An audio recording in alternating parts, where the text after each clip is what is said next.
So, good evening, everyone, and it is my pleasure to welcome our guest speaker, Nesar Ahmad Attayee, an 18 years old independent researcher from Kabul and a graduate of Ghazni High School.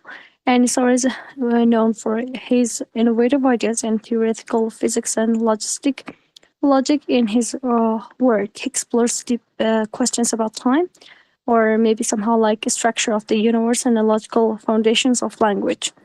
So, through the independence research and strong critical thinking, he represents a new generation of young scholars who are not afraid of challenge complex scientific ideas.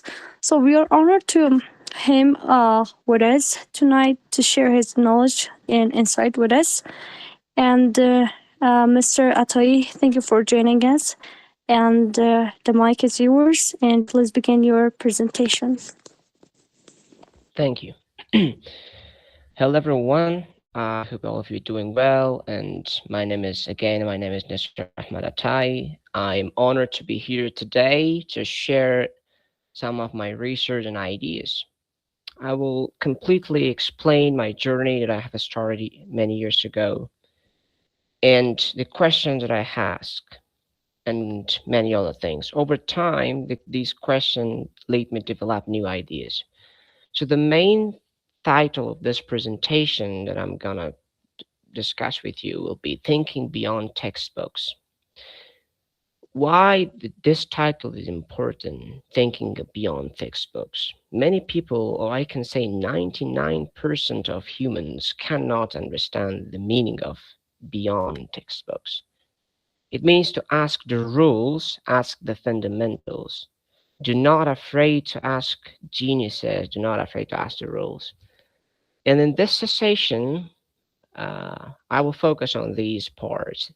One, the importance of curiosity in science. You know, in my point of view, my research showed that there is nothing called something genius. Everybody is genius if you understand how to use the exact frequency of your brain. Two, my journey of independent learning.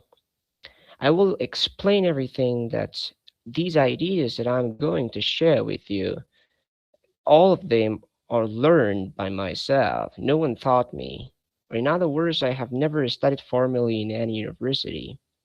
Three, conceptual discussion of modern scientific challenges.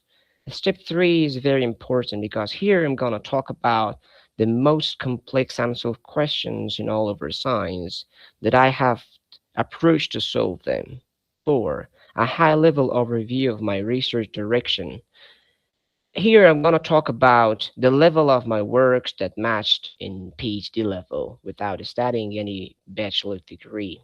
But I'm not going to talk or give you technical details such as derivation of equations, just explain them mostly philosophically. And the last one, encouraging the students to think creatively and independently. These two parts are very important, creatively and independently.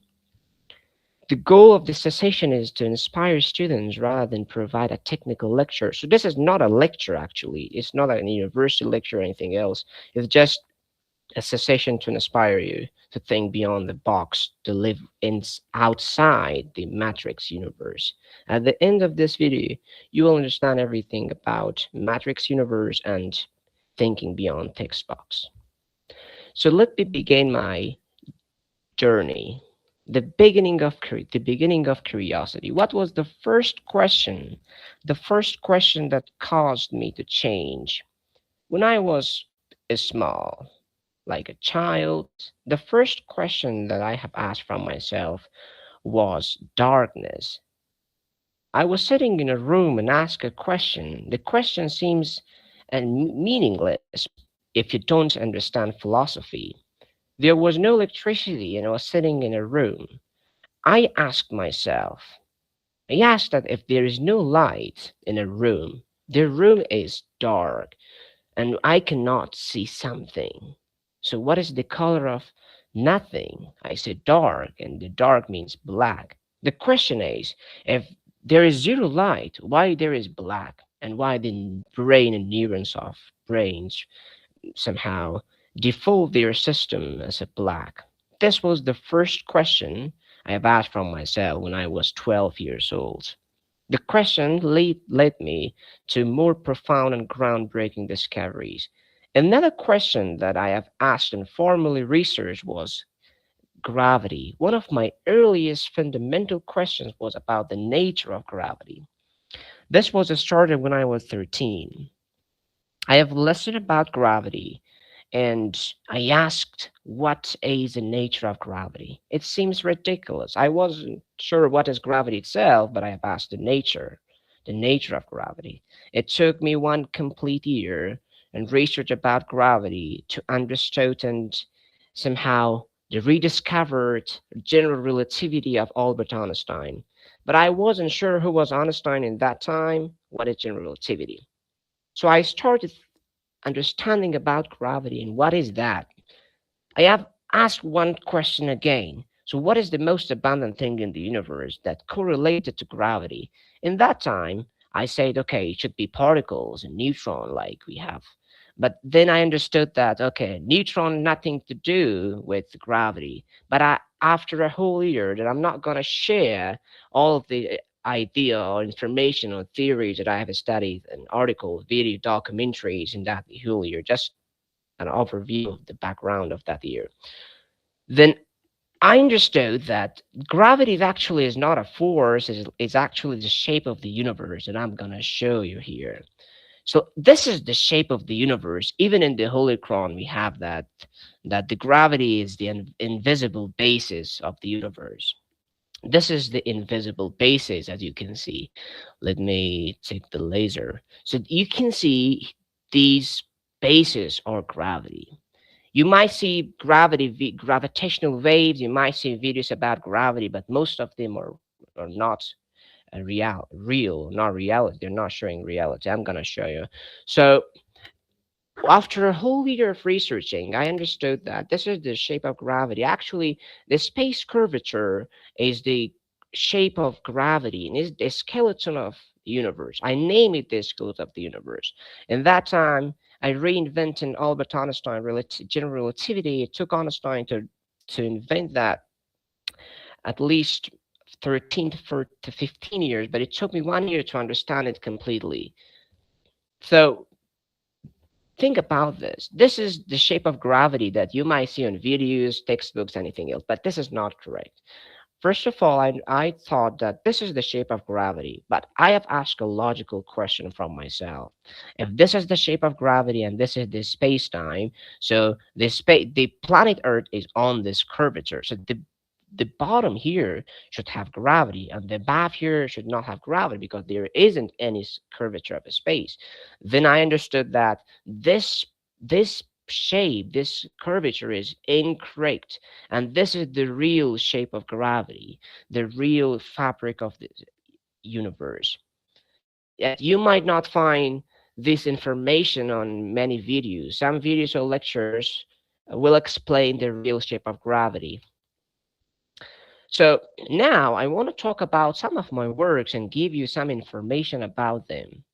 My research and theories across physics, mathematics, time, and language. Here I have researched from my 12 till 18s about these ideas, and most of them are rigorous and formally published on academia.edu. So number one is gravity and fundamental questions. So this was the first question that I have asked that I have already explained a little information about it. Then this information caused me that to reinvent general relativity, the shape of the gravity, but still here I wasn't understood the nature of gravity, which it is an unanswered question in the history of science. In the second part, general relativity, I understood Einstein modified equation or Einstein field equation, which is very complex and has a cosmological constant, or in other words, we call it anti-gravity. And these two ideas helped me to build a new idea called the nature of everything, or Nesar's constant as a universal medium. Let me explain this to you. When I was watching a video from MIT professor Alan Adam. He was explaining that the universe is mostly made up of nothing. So to me, in that time, nothing did not have any meaning. If there is nothing, it shouldn't exist at all. But professor believed that the nothing should exist. So I started researching and asking questions from myself. Then I started studying the Holy Quran and wanted to find some information or clues about nothingness there. I have found that in Anbiya Surah. I found a verse. The meaning is like this: the moon and the sun is swimming in their orbits. So this interpretation helped me to elaborate and create this profound theory, the nature of everything. For me, that verse was something complex. So, what is the meaning of swimming? Is there water in space or something else?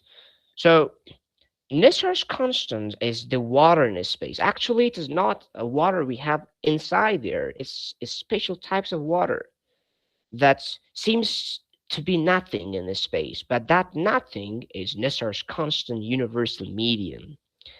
And this theory helped me to reverse and inverse all the universe. And through this, I understood how the energy created and how particles come from nothing and disappear to nothing and pop in or out. Then, through the Nesar's constant, I started another theory called the nature of space. The nature of everything and the nature of space are somehow correlated, but just have different equations and formula. In the nature of everything, I've explained that how energy created. My teacher once told me at school that matter and energy never created and will never be destroyed. But to me, it was somehow not accurate information.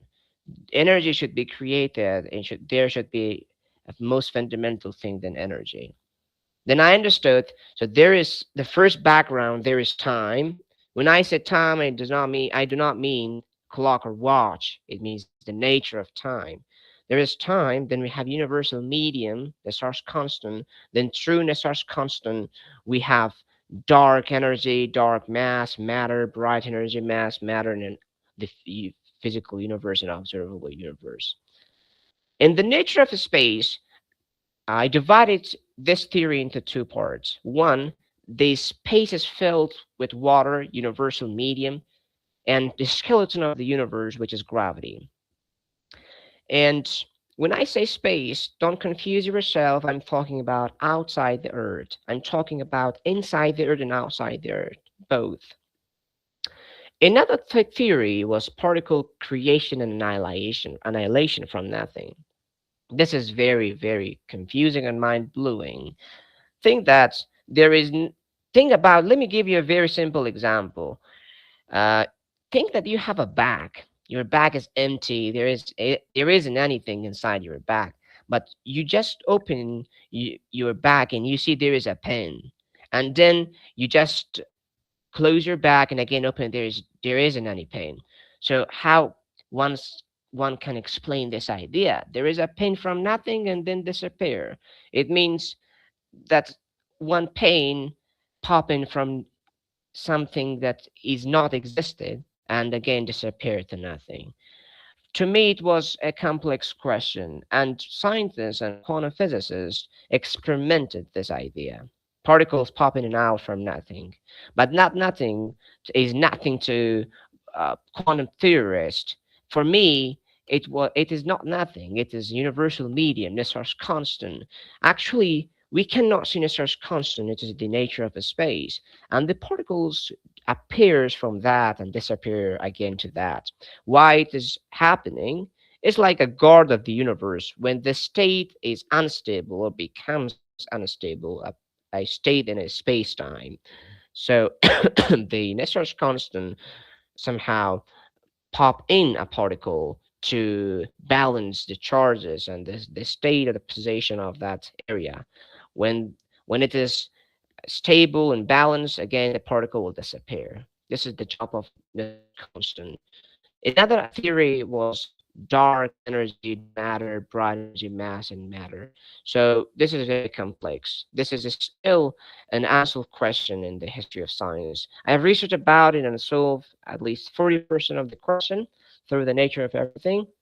And I'm not going to discuss about dark matter now because it's a broad information and theory. Next is particles, antiparticles, and superparticles. We do have particles and antiparticles, but I said there should be superparticles. Superparticles are invented by me. So we have particles like we have electrons, we have neutrons, we have protons, quarks. We have antiparticles like we have uh, positrons. These are called antiparticles. So we should have superparticles. Like there should be a state that particles and antiparticles are actually in a balanced state that can be both. The being of particles and antiparticles at the same time called superparticle. In my point of view, superparticles should exist. I have a theory on this. You can check on academia.edu again. Number 8, photon behavior inside the atoms. This is a good question. Why we should see something and how we can see something, or how can we see something. So when you look to your screen now, what causes you to see something? If you know physics, you will say, okay, light, electromagnetic radiation. So you should ask a deeper question. So what causes light to see something?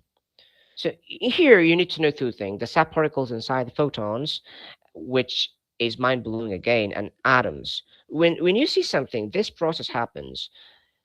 When you're seeing the screen right now, a single photon, we're talking about a single, there's infinite amount of photons now, but just talking about a single particle, photons. It is created by the energy that your screen has, and it somehow goes through the atom of your screen, and the electron observe it. The photons divided into the photons goes inside the electron, which is itself the photons created from two particles called electron and positron, a positive and negative charge. Which this causes the particle to be neutral charge. When it goes inside the atom and inside the electron, the photons somehow divide into subparticles, which previously. And here in the source constant produce another particle called positron to balance the charge of the atom from collapsing. And it goes through the electron, and the charge of the electrons becomes higher. It bounces from one orbital, goes to the higher orbital, and it will be in a state of excitation again. It releases the energy and comes to the previous orbit. And when it releases, it decoding and coded the information, and why you can see this information. I'm not gonna talk about it completely because it's too complex. Just a little bit information how you can see something. Another thing is superposition in quantum mechanics. I'm not sure, have you ever heard about quantum mechanics or not? Quantum mechanics are the rules that govern the universe, and this is the rules that you cannot understand when you study once at once. These are completely complex, especially if you come to superposition. The pioneer, the person who once through his unthird principle indirectly discussed about superposition was Heisenberg. And what is superposition actually? There's another theory I have about this. Superposition is a state of a particle that can be in multiple states. Let me give you a simple example. Think that you have a pencil, the color of the pencil in one side, the color of the pencil in one place, the color of the pencil is white. In another plate, the same pencil is black. And there is a state that the pencil can be both at the same time, black and white. It can be black and can be white. It is not clear which is the real color of the pencil until it's observed. In other words, if I ask you a question, if somebody asks you a question that the color of the pencil is white, the answer will be no. The color of the pencil is black. The answer is no. The color of the pencil is both black and white. The answer is no. The color of the pencil is neither thing. The answer is again no. So this is very complex. It's not black, white, both, neither. So what is the color of the pencil? The color of the pencil is a superposition state of all of them. This is called superposition. Until something is not observed, it will be in superposition states. This is called the the ambiguity of superposition. This is why particles exist in multiple places. And I adjoined this information in English grammar. So if we're talking about a superposition state of subjects, when a subject can be in multiple states, which type of verb should we use? Should be singular verb or plural verb? Or should we use a new type of verb? And here it comes the question that we need to invent a new type of verb called the superposition verbs. I will talk about that later on. Another theory is theory of time. Here I have asked the most fundamental question: what precedes space? What was before space? The question started when I was 10th grade. I studied Alasar Surah, and I studied the meaning. I asked the question why God swore or swears on time. So there should be important background information about time. I researched more than 4 years on theory of time. Then in number 14, I completely understood time. In here, time first cosmology, that I will just explain everything. In that time, I was not sure what was time, but later on I understand. Number 11, observer dependent and observer independent time.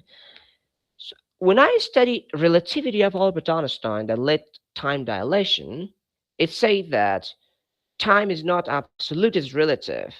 My time is different from your time. For example, my time is ticking slower than your time or vice versa. It means my time is not absolute to your time. But I say it, so observer dependent and observer independent time should be. It means relative and absolute time. Time should be absolute and relative. So how? When you're observer dependent, for example, if at the time of a person is connected through quantum entanglement to your time, and you see two zeros. When I say two zeros, I mean two present times. So when two present times are connected, the two persons will be in the present time and they will have absolute time. I said this. And if they're not connected into each other, times. So one of them will be in the future and one of them will be in the past. But both of them actually will be in the present if they see themselves. This is what I call observer dependent and observer independent time. I challenge Albert Einstein's theory of relativity, time dilation. Then come to relative absolute time. I more developed rigorously this theory into relative and absolute time.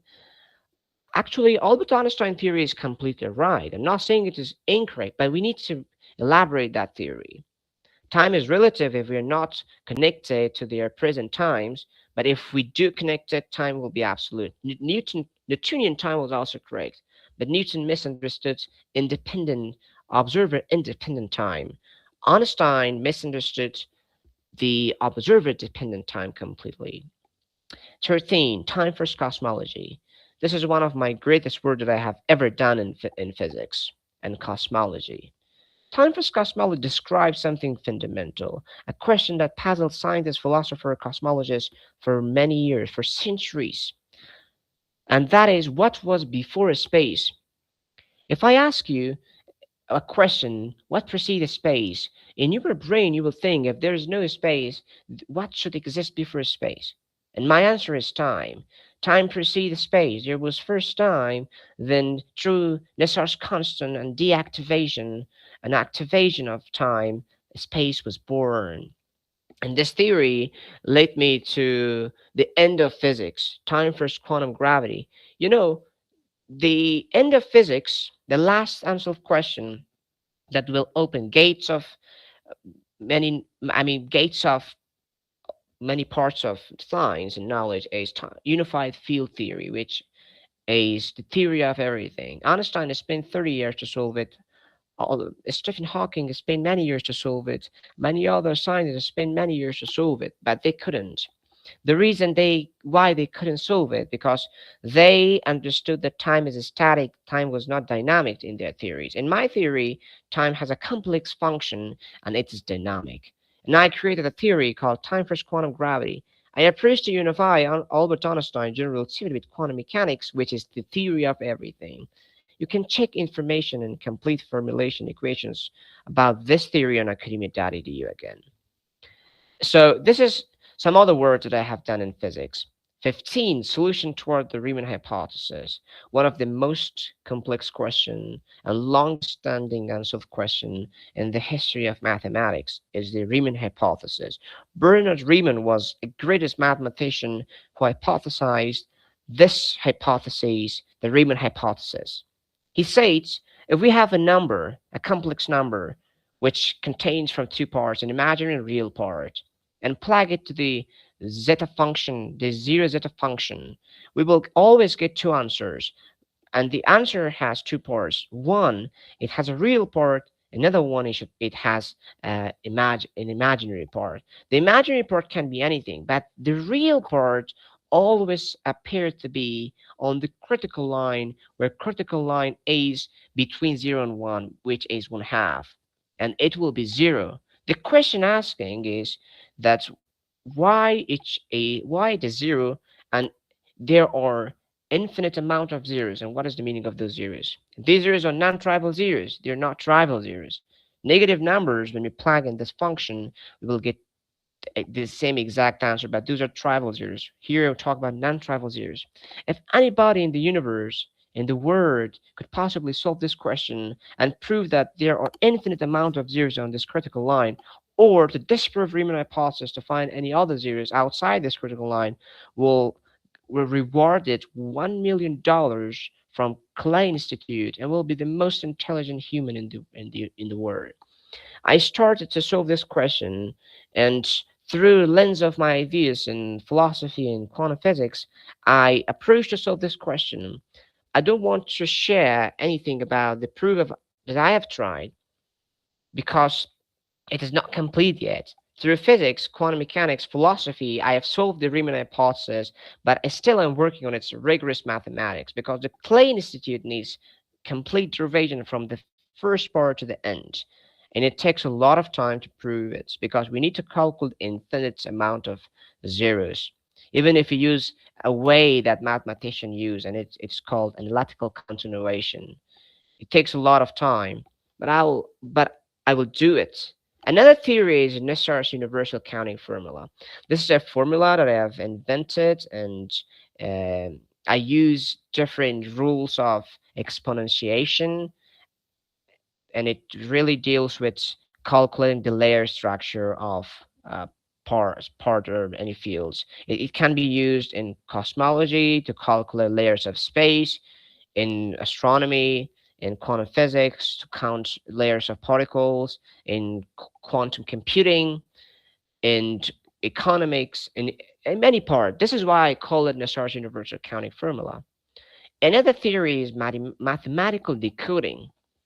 This is actually a philosophical mathematical part.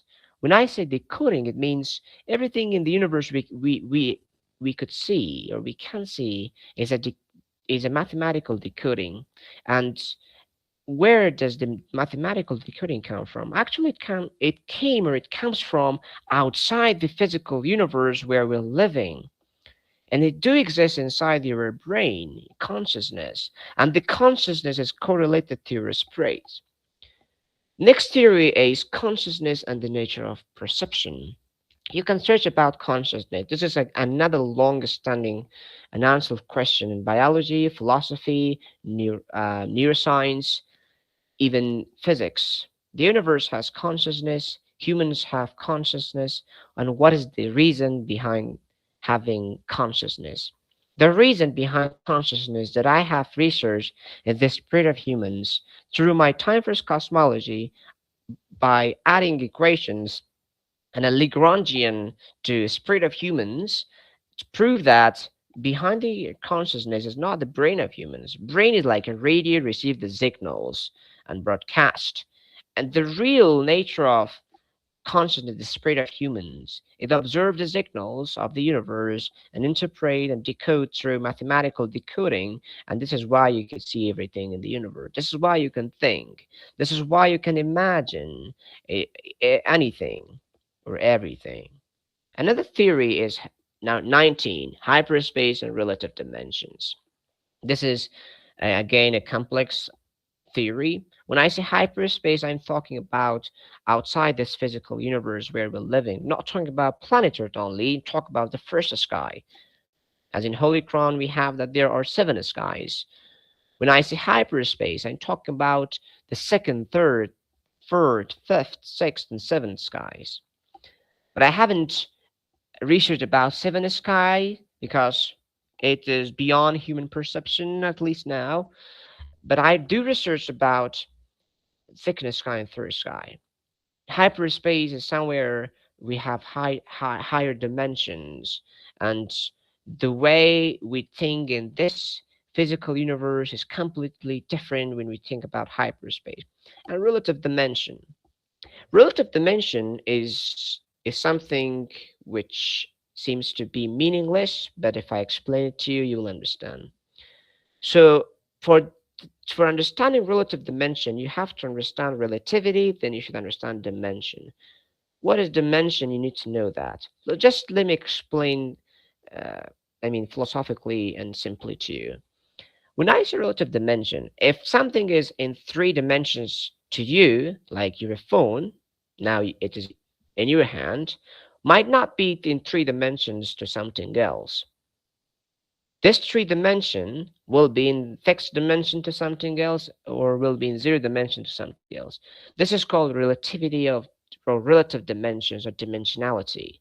It means in this universe, there isn't something called as a specific dimensions.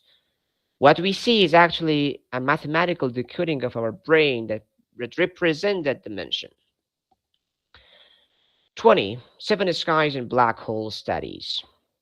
Seven skies is another mystery that or miracle mentioned in Holy Quran. And if we want to understand it, we have to know about existing physics and cosmological rules to explore skies. And seven skies is really related to black holes.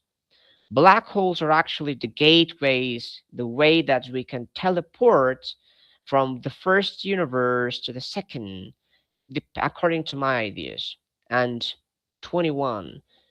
This is where everything becomes weird. English grammar analysis through mathematics, quantum mechanics, physics, and logic.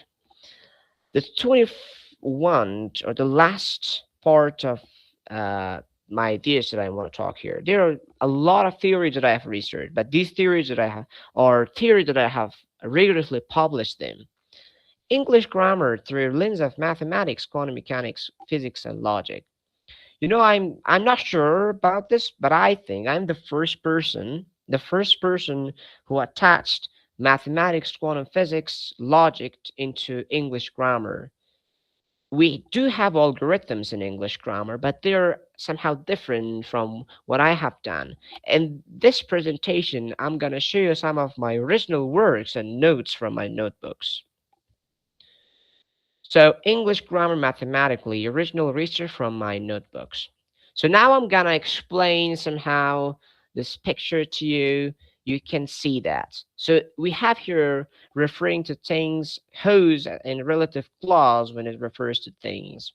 If we want to prove that really whose function as a relative pronoun and as a thing that used to refer to things in relative clause. Like the sentence here we have the book whose coverage turn is on the shelf. To prove that whose and the remaining part of this sentence till here is adjective clause, we can use discrete and continuous functions. We can use summation to prove adjective clause, then plug it inside the integrals to prove the full dependent and independent clauses. Then we can take the derivative to find the connection between these two clauses. Then through the lens of trigonometry, we can find that actually there is one independent clause and one dependent clause. Once I have studied that, mathematics never tells lie. It's all the time will be the truth. So here I have proved through mathematics. Another thing, the states of verbs. I have reshaped verbs into this formula. In my point of view, any verb form in English should have a specific rules and formula. The formula that I have invented previously is V sub f, or the function of the verb, sub the sum of v equals 0 to the 5 of v equals the integral of v0 to v5 of vf of v dx. So this is the formula that really describes verb form or how the verbs are formed. So I'm not gonna go with the full explanation. Here, the graph, verb transformation curve to from verb 0 to verb 5. Through this graph, you can understand that which a verb related to which time, which one is in the present, the past, and the future between them.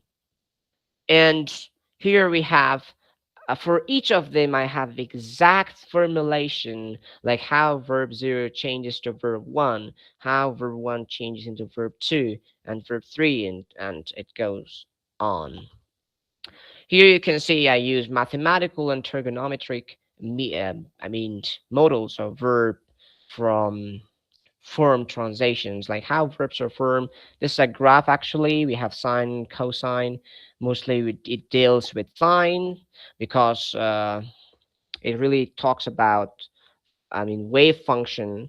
When I say the state of verbs are related to time, and time has a wave function, the eigenvalue of time. So this is why I mostly use trigonometry, sine of e to the ikx mostly. So here we have another explanation about verb, like in this circle here, which verb should exist in where. And here I'm going to talk about my formal work that I have published on academia.edu. Here, this is a formal operator based model of English tense aspect and structure of sentences. I've explained and tried to unify English grammar through mathematics. Let me show you some equation here. This is the tensors and formula operators that I have used. You see the wave function, and you see here the tensors, the conditional. This is the conditional operator, and this is the conditional sentence formula, the passive operator. Conditional sentences and passives are the challenged part of English grammar. Many people cannot understand, and linguists cannot modify them through algorithm of English grammar, but I did modify them through mathematics. And this is the unified formula. You can see, I'm not sure you can see or not, this is the unified formula. This is my constant, Nesar's constant tensor. This is the uh, unified equation for English grammar. You can describe any type of sentences through this equation. You can describe everything. Just plug a value. You do not need to memorize the rules. You just need to uh, understand the function. And this is a complete explanation of that formula that previously I've showed. So here I'm going to explain somehow to simply. So what is tense actually, and how sentences in English grammar formed?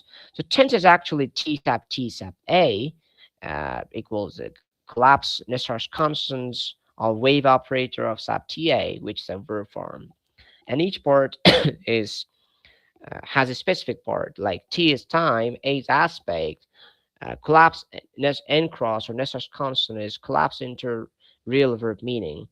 It means that the verb will be in superposition state until it's observed or it is spoken to someone. And this is called the tense wave function. And here we have each part T sub TA. So the A is the aspect. We have three times and four aspects for each of them. 3 times 4 is 12. So we have 12 types of tenses in reality. In some books, we have 16 types. So T equals the time of the tensor, 3 types, x sub minus 1, x sub naught, and x sub positive 1. So we have 3 times past, present, future. You see this number, negative 1, 0, and positive 1. These numbers actually come from my time first cosmology theory. which I formulated time as a complex domain, which past is a negative 1i, present is 0, and future is positive 1i.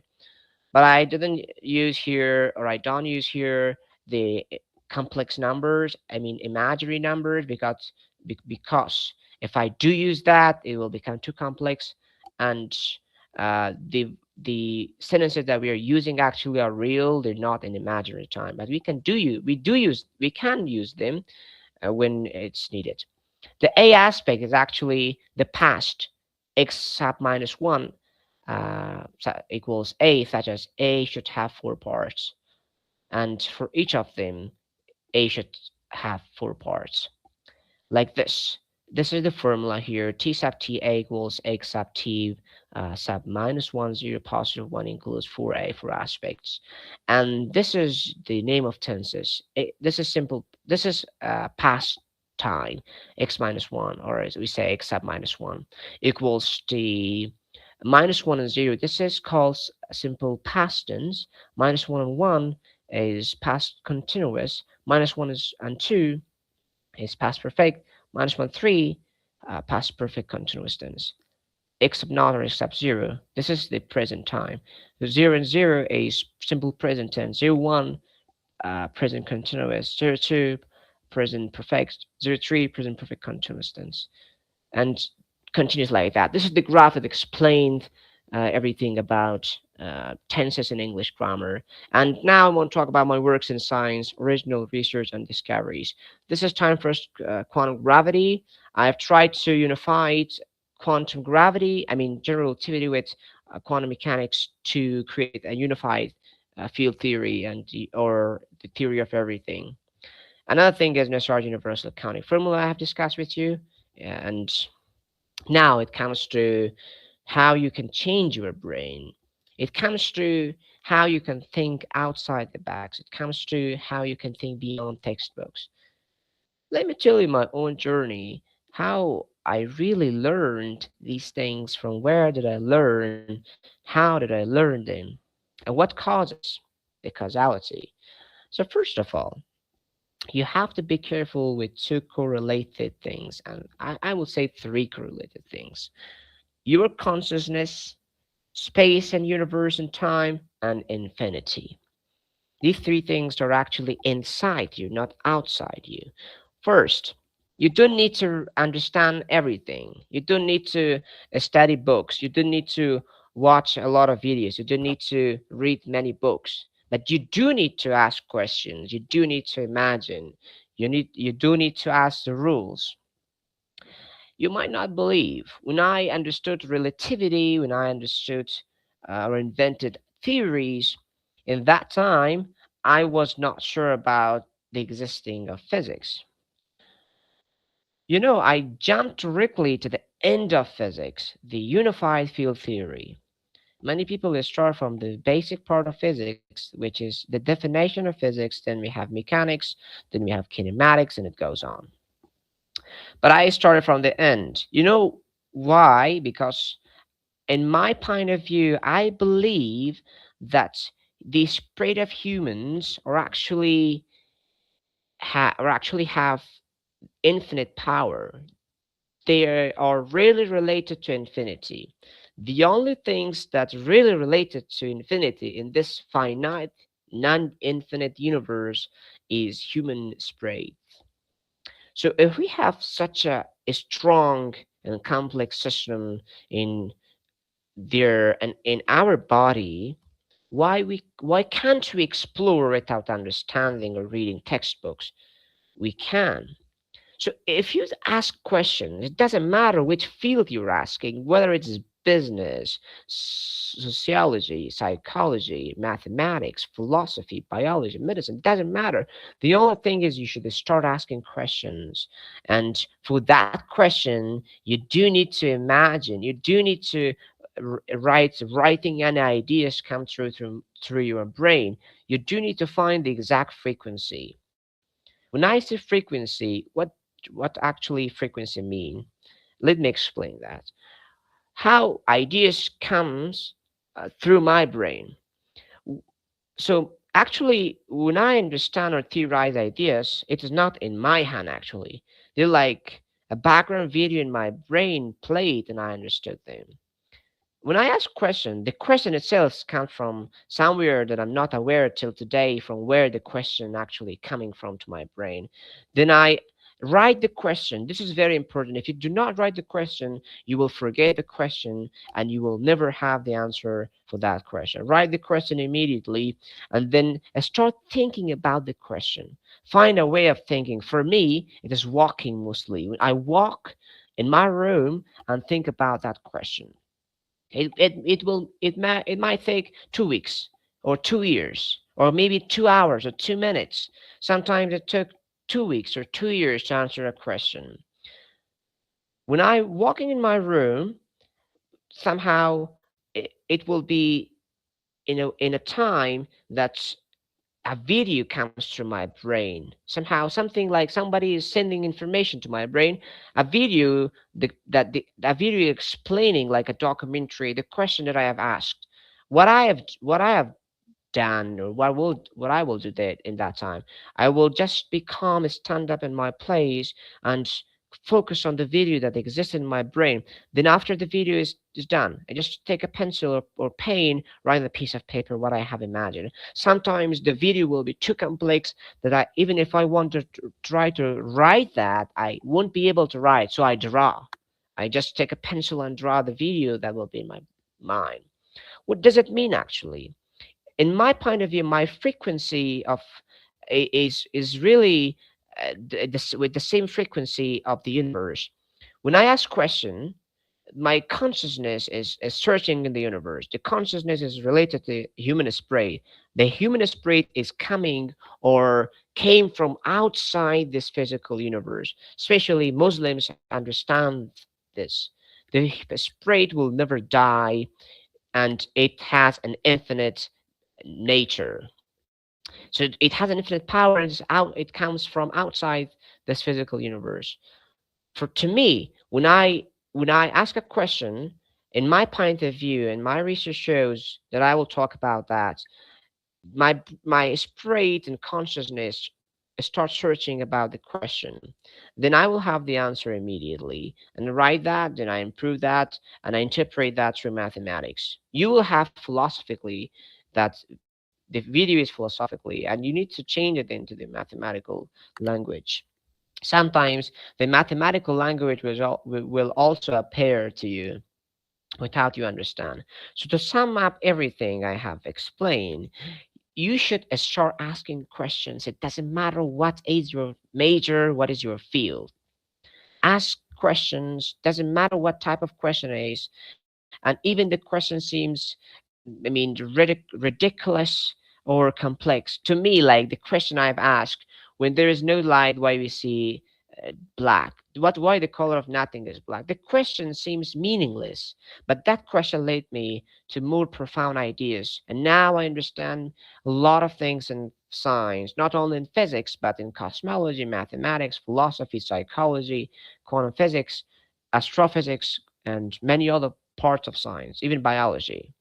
So to sum up everything, your spirit is your consciousness related to your spirit.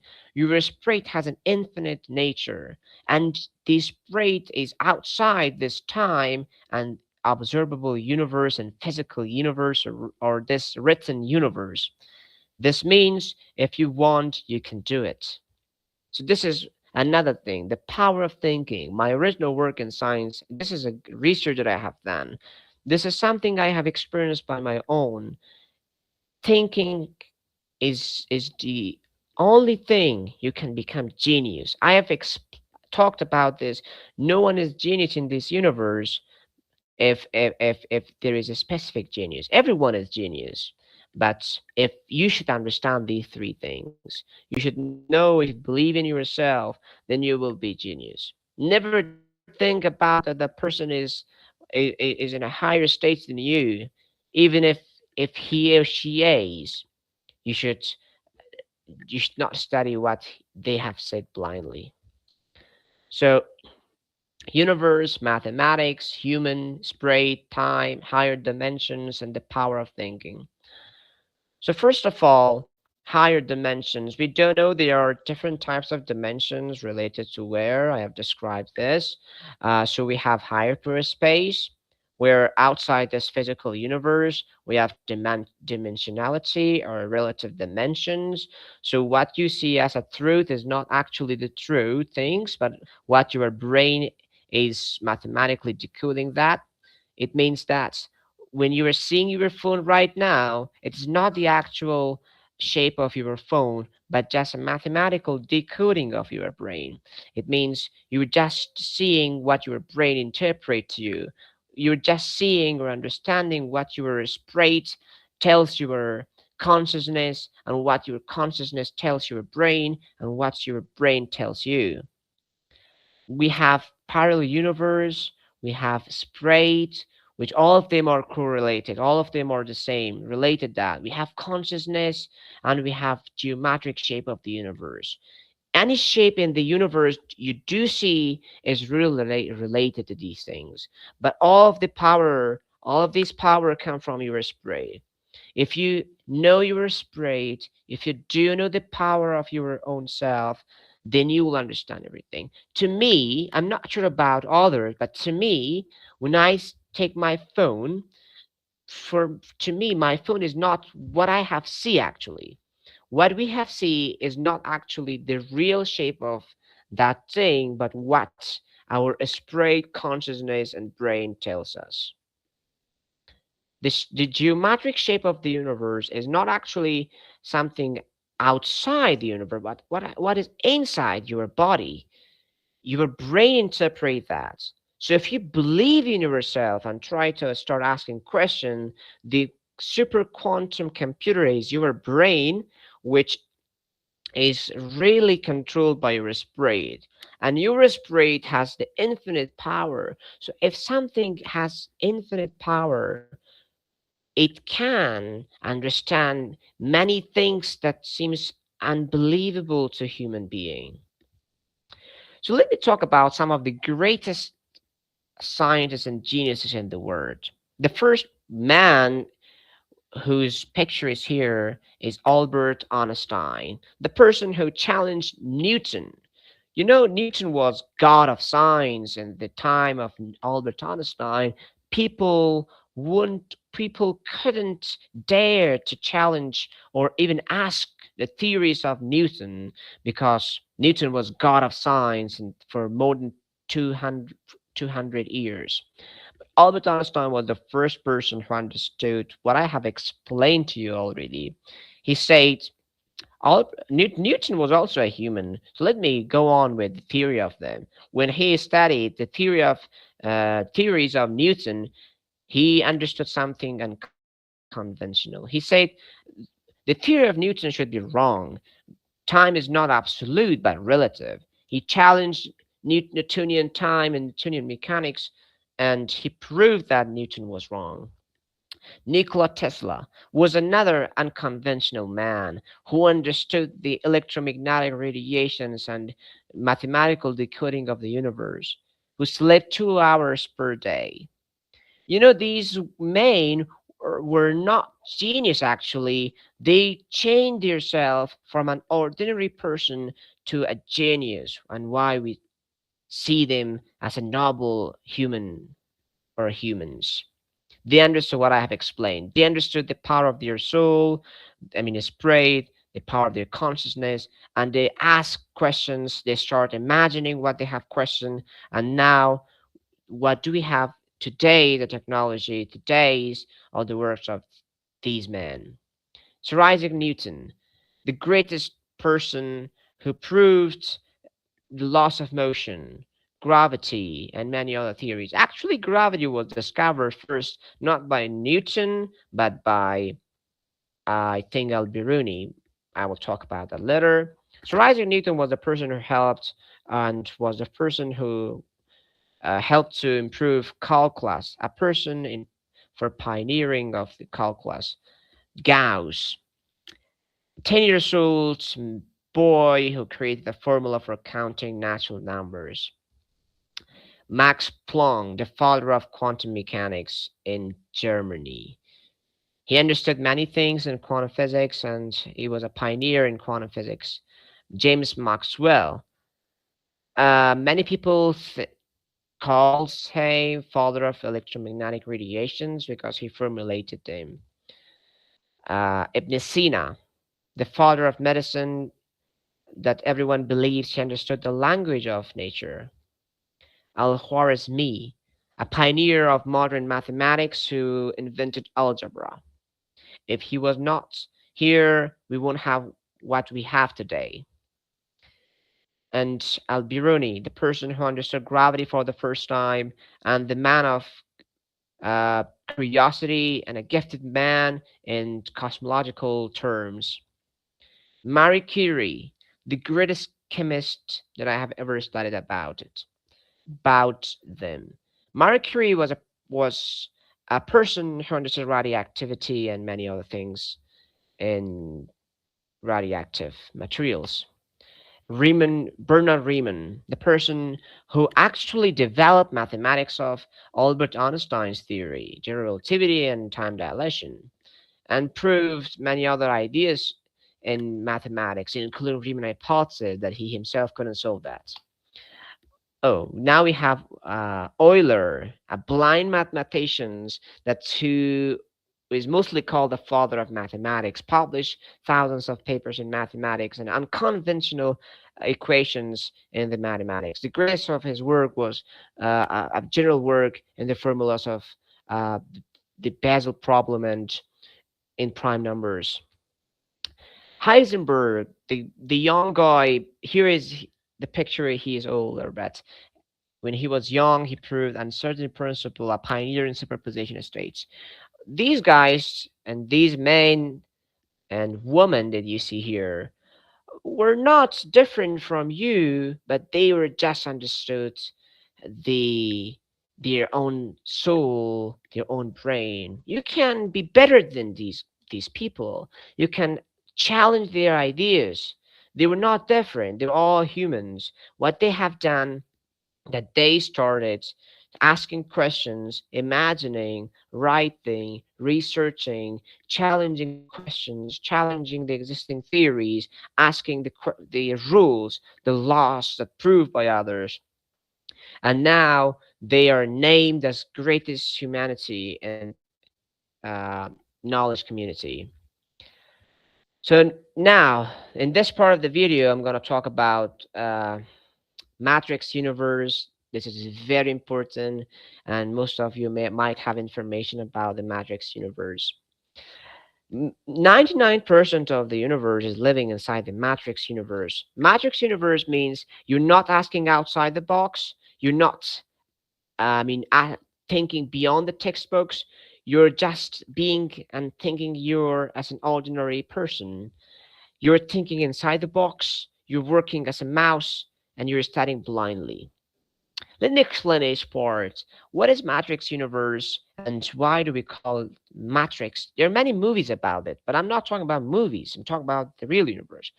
Civilizations, schools, works, family, everything are living inside the Matrix universe. At a school, teachers are built to teach you to be inside the Matrix universe. Schools lessons are boring, and if you do study at a school, university, colleges, and other places, you won't become a genius. If you want to become a genius, an independent researcher, or a pioneer in any field, in business, or any other fields or major, you should know something about matrix. You should delete this from your brain. You should remove this. How you can remove this?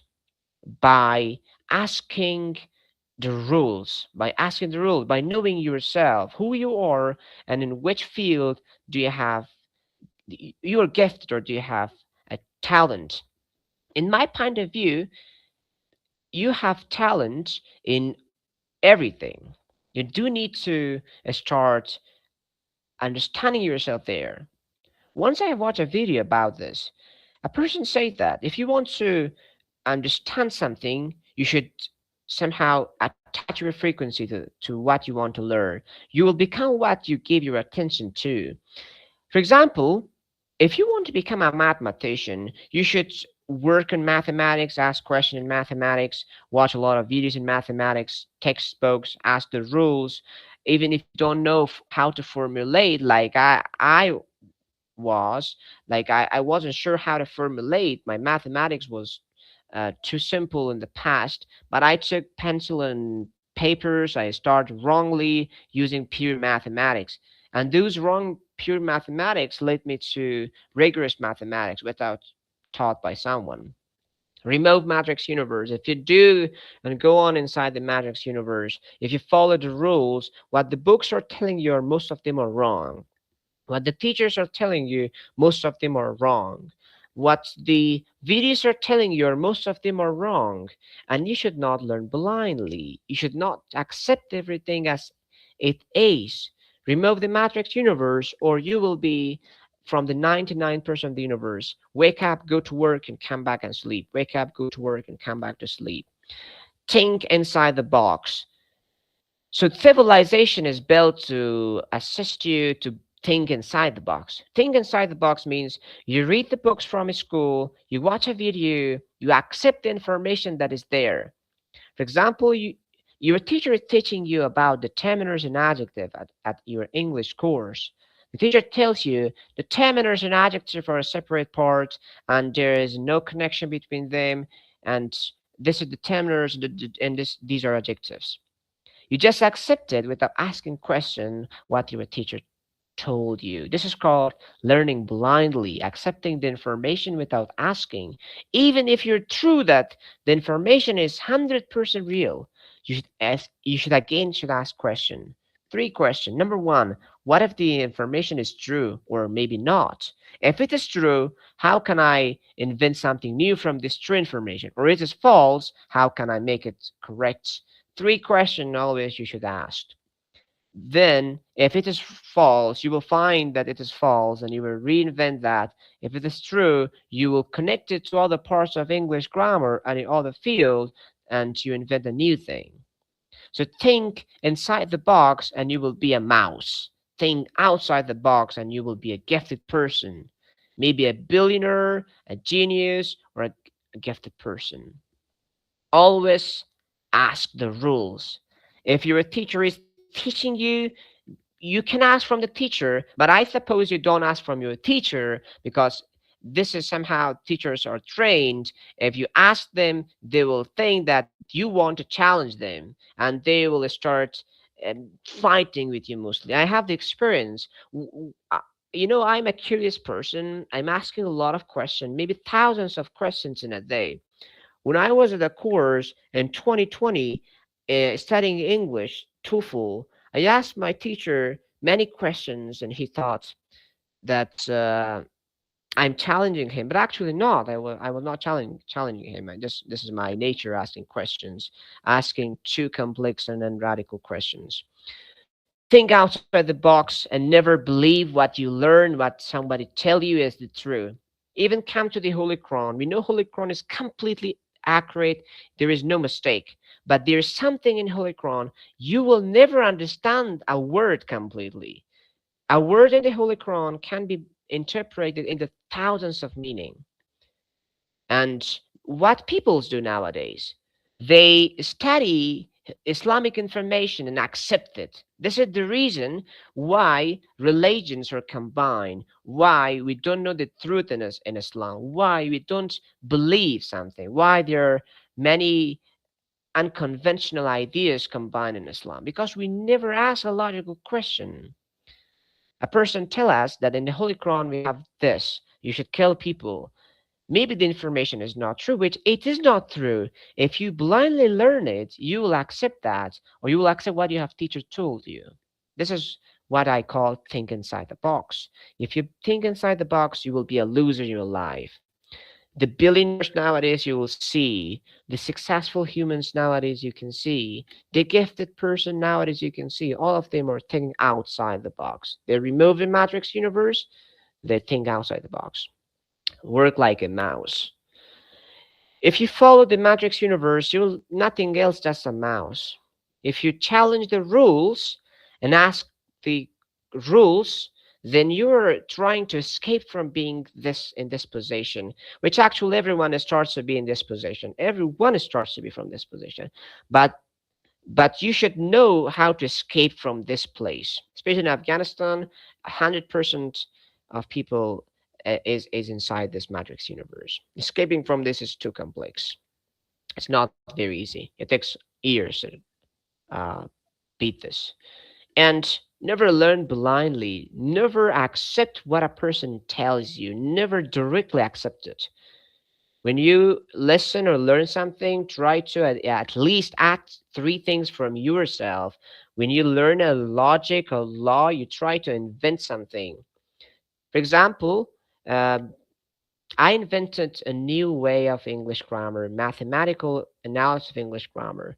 My friend, teachers, videos, professor, linguist, everybody that I have studied about them, everything that I've studied, all teachers, professors, they all of them just said that English is art, a language is art, and mathematics is a knowledge. They're not connected. They're different.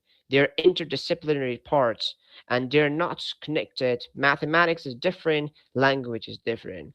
But I never accepted what they have told me. In my point of view, I had a I had a big view of the universe, a movie of the universe. I asked, mathematics is outside this universe, and since it has infinity, and our physical universe is written in terms of mathematical decoding. So if the mathematics is the language of the universe, so we're the nature itself, and we're living in this universe. So if we use a language, it should be inside mathematics. So if it is inside mathematics, it should also relate it to physics.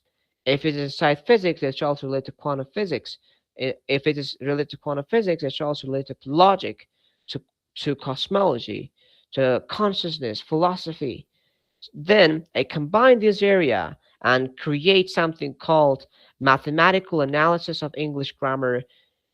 And through this, I have invented mathematical formula that describes English grammar.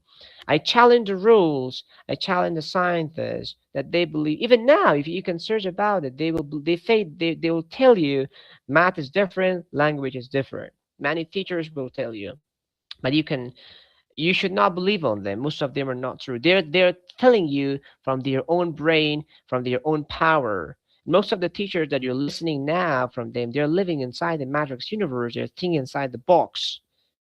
All right.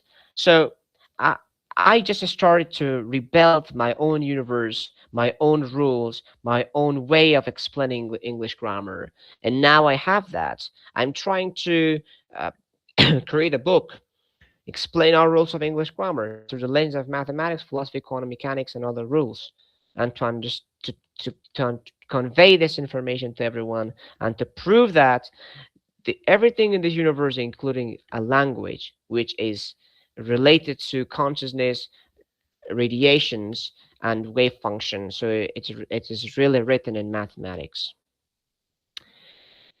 And thank you for exploring the frontiers of science and thought with me. This is just the beginning. Keep questioning, keep thinking.